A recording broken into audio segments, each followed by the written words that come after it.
Welcome to the Shulamite Podcast, an extension of Shulamite Ministries and Shulamite.com, with weekly interviews and teaching with author and speaker Martha Kilpatrick and hosted by John Enslow. This weekly podcast is a way to stay connected to the ministry.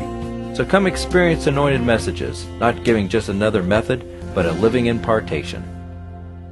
And as you say, you listen in the morning, you go to walk, and the answer comes down the road. Yeah, so like this is, for instance, the other day I was praying for you, and we sat there and we were listening, and I sat there for a couple hours.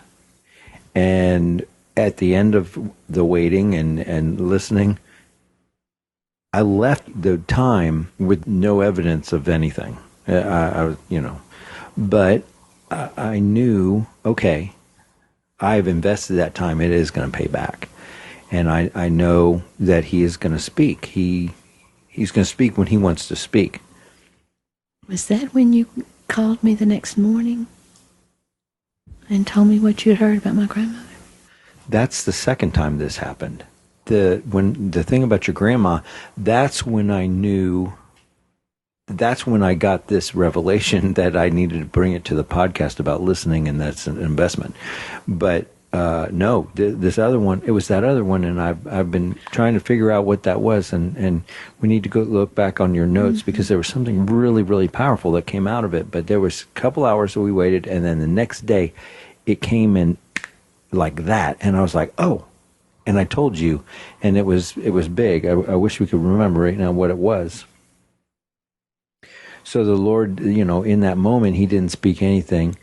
But the next day, when I was walking, I had that flash and I heard his voice.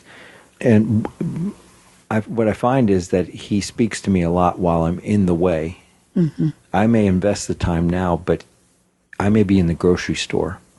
I may be at the gym. I may be walking. I may be doing something else. And that's when he speaks. He chooses when to speak. That's just the long and short of it. He's going to choose when he wants to speak. And there's a certain readiness where we have to be. Sometimes it's sitting and waiting and he speaks then. Other times you can only hear it when you're on the move. Your experience shows that.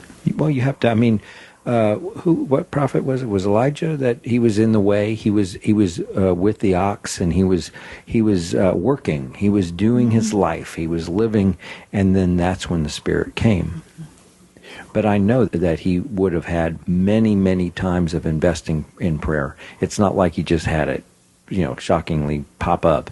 It was he had invested time, and then when he was in the field with the ox, that's when it came, and he said, oh. And there, it was the answer for his life and his calling. And Elijah was sent by the Lord up on the mount. I don't know if it was Horeb, but to hear him. And then came a storm. He wasn't in the storm. Then came an earthquake, and he wasn't in the earthquake. Is that correct? Yeah. Then it was in the still small voice. Right. That he heard. I think that's the story. I may be getting the two Elisha and Elijah, blended there, but regardless, I know that one of them was in the field with ox. It was with a team of ox, and he left that field knowing the will of God, and he was called while he was in the way. And that was significant. I've read, I think it Sparks about it, that he was about his life, and he was willing to work. And so that was part of the criterion of being called. Well, I don't go, when I go, I don't expect him not to speak. Mm-hmm. I just don't demand that he does. Mm-hmm. Because I have gone and listened, and I hear immediately. Mm-hmm. This particular revelation, I lost it. I told you I lost it. And then I was praying, and then the next morning he woke me up at 4:30, and it was just bam right there. And I wrote it down immediately, and then now we're able to talk about it but it was gone. I had lost this whole thing, and I think it's so key to know that you're investing. Mm-hmm. I mean, it's huge. It's different than simply waiting. Your investing is a different way to view it. You will, of course, it's faith that you will get a return, however it comes. All right. So I think it's brilliant. So I'm real excited about this. This for me, this is pretty amazing, and this is, sometimes when you function in life and you don't know how you function until he shows you how you function, then you go, oh my gosh, you've established that in my life. Mm-hmm. You've put that in my life. This is part of your investment in me that you're reaping the harvest from. And so I'm excited. And so, if there's anybody out there that has issues with listening, that has a difficulty in waiting, and I'm telling you, back in the 90s, I would wait, and I literally would leave frustrated and sometimes in tears because I'm going, why won't you come and talk to me? But now I realize, oh, okay, that was the whole wrong point. I was showing him who I value, and then he spoke to me, showing me he values me. I'm on the word endurance. It's such an important word. And in Jesus speaking, that word is huge. If you endure with me, you will reign with me. Huge. And so listening is another aspect of endurance. Mm-hmm. Can you endure the waiting? Can you endure the patience? Well, doesn't that whole train of thought, the patience, the endurance, and the waiting, it all produces faith, mm-hmm. right? Mm-hmm. Yes. And that's what pleases faith and surrender. And that's what pleases him. Mm-hmm. So our yielded heart and our surrender and our faith that he will supply, that he will be the answer, that he is interested. I don't have to fight with that and wrestle with that he's not interested, that I'm bothering him or whatever. He is interested. He wants to be more a part of my life than I even want him to be a part of it. Yes. So, I'm not twisting his arm behind his back to say, okay, talk to me, tell me.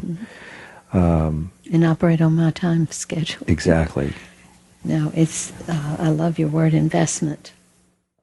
Well, I think that it calls to the whole heart of the children that have been raised with absent fathers. You have a whole generation right now mm-hmm. that has absent fathers.